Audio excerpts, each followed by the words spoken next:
હા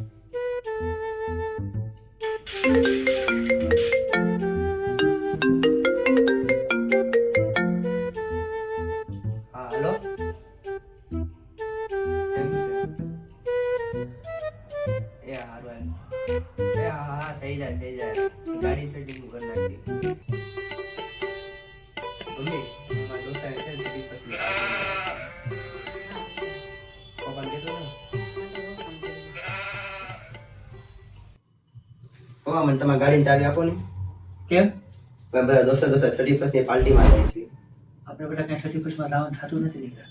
કેમ? એનું કારણ એ છે બેટા કે 31st આપણો તહેવાર નથી. આપણો તહેવાર દિવાળી, નવું વર્ષ એને કહેવાય. 31st માં એટલે માણસો જાય ને એ બધા ન કરવાની કરે. મમ્મીએ તો આ પાડી. વાત સાચી છે બેટા, તારી ના નથી પાડતો હું તને, પણ 31st માં કઈ જવાની આપણે જરૂર નથી. આપણો તહેવારનો કે આપણો તહેવાર જે છે આપણે આપણો તહેવાર બનાવો. એમાં તારે જ્યાં જવું હોય ને હું તને કઈ ના ન પાડું, પણ 31st માં કાંઈ આપણે આવવાની જરૂર નથી.